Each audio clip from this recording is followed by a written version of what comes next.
Hello मित्रांनो, कसे आहात? छान आहात ना? आज मी तुम्हाला एका रामू नावाची गोष्ट सांगणार आहे.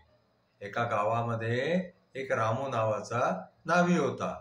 तो रोज सकाळी उठायचा, अंघोळ अंघोळ करायचा, पूजा करायचा आणि नंतर मग तो एका थैलीमध्ये आपली सगळी अवजारं घ्यायचा.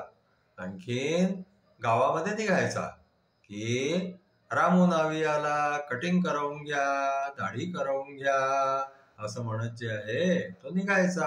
आणखीन त्याला जे कोणी भेटायचे आणि त्याला म्हणायचे की आमची कटिंग करून दे, आमची दाढी करून दे असं म्हणाले की मग तो त्यांची दाढी कटिंग करायचा आणि त्यांच्याकडून पैसे घ्यायचा. आणि मग तो थोड्या वेळाने गावातून होत एका झाडाखालती जाऊन आणखीन तिथे बसायचा आणि मग तिथे जे कोणी यायचं तिथे त्याची दाढी कटिंग करून द्यायचा. आता काय झालं माहितीये का, एक दिवस तो असाच फिरत फिरत जे आहे गावातून होत त्या झाडाखालती जाऊन बसला. तर तेवढ्यामध्ये एक मनुष्य धावत आला आणि त्याला म्हणाला की रामू रामू, तुला सरपंचाने बोलवलेलं आहे. ठीक आहे, रामू म्हणाला की आत्ता आलो मी. आणखीन तो आपलं सगळं सामान घेऊन आणि सरपंचाकडे गेला. तर सरपंचाला जे आहे ते कटिंगही करवायची होती, दाढी करवायची होती. पण सरपंच म्हणाले, हे पा रामू, लक्ष देऊन माझी कटिंग आणि दाढी करायची, माझ्या मिशा नाही कापल्या गेल्या पाहिजे, लक्ष ठेवायचं. आणि समजा मिशा कापल्या गेल्या तर मग पहा मी तुझं काय करतो ते. मग आता काय झालं माहितीये का, तो लक्ष देऊन अगदी त्याची कटिंग करायला लागला. आता कटिंग केल्यानंतर मग त्यांनी सरपंचाची दाढी करायला सुरुवात केली.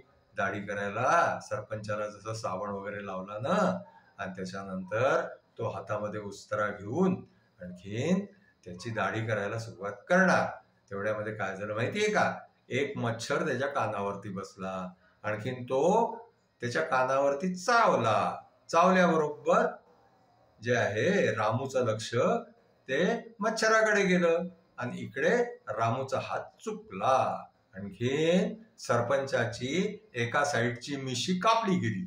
आता सरपंच रागवला, ओरडला त्याच्यावरती की तू हे काय केलं, मी तुला आधीच सांगितलं होतं, आता पहा मी तुझं काय करतो ते. आता सरपंच घरामध्ये गेले. सरपंचांनी एक काठी उचलली आणि ते रामूला जे आहे ते मारायला रामूवरती धावले. आता रामूनी आपलं सामान लगेच सगळं तिथलचं गोळा केलं आणि जे तिथं रामूनी धूम ठोकली आणि तो धावत सुटला जंगलाकडे.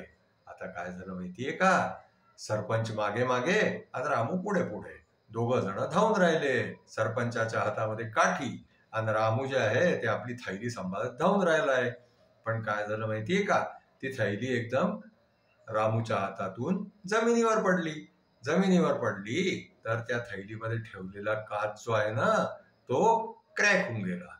आता काय झालं की तो रामू जंगलामध्ये धावत धावत धावत धावत आपली थैली घेऊन आणखीन तो एका झाडावर चढून बसून गेला. आता सरपंच त्याला धुंडत राहिला. आता रामू काही कुठे दिसेना. मग काय झालं की सरपंच शेवटी ठीक आहे मी तुला नंतर पाहून घेईन म्हणून जे आहे तो वापस आपल्या घरी गेला. आणखीन रामू तिथे झाडावरतीच बसला राहिला. रात्र होऊन गेली. मग जेव्हा रामू तिथे झाडावरतून खालती उतरायला लागला तर तेवढ्यामध्ये तिथे एक भूत आला आणि त्या भूतानी त्या रामूला म्हटलं की तू इथे कसा आला, तू कोण आहेस. आता रामू घाबरला की अरे बापरे, हा भूत तर आता आपल्याला खाऊन जाईल. तर रामू जे आहे ना तो खूपच हुशार होता.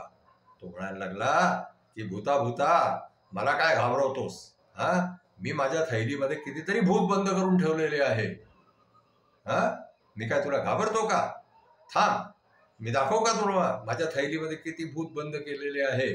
आता तो भूत म्हणायला लागला की दाखव दाखव मला. आता काय झालं माहितीये का, त्या भूताने त्या थैलीमध्ये डोकावून पाहिलं. जेव्हा त्यांनी त्या थैलीमध्ये डोकावून पाहिलं तर त्याला तो आरसा क्रॅक झालेला होता.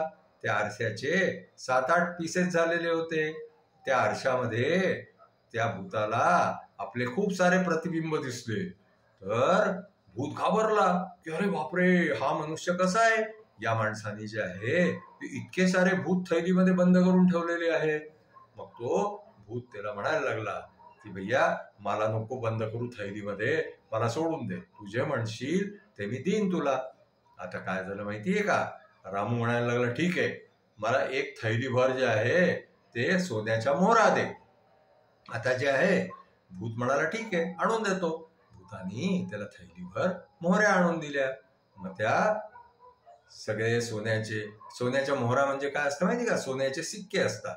तर ते सिक्के घेऊन आणखीन रामू गावामध्ये गेला आणि मग रामूने जे आहे ते सिक्के सोनाराला विकले, त्याच्याकडून पैसे घेतले. ते पैशांनी त्यांनी आपलं एक छान घर बनवलं आणि त्या घरामध्ये राहायला लागला. आणखीन तो आपलं जे आहे ते नाव्याचं कामही करत राहिला आणि आनंदाने त्या घरामध्ये राहू लागला. अशा प्रकारे रामू जे आहे तो आपल्या बुद्धीने त्यांनी भूताला हरवलं आणि भूताकडून उलटे पैसे घेऊन घेतले. तर आमची आजची गोष्ट इथेच संपली. तुम्हाला आमची गोष्ट आवडली असल्यास तुम्ही आम्हाला लाईक करा, शेअर करा, सबस्क्राईब करा. थँक्यू.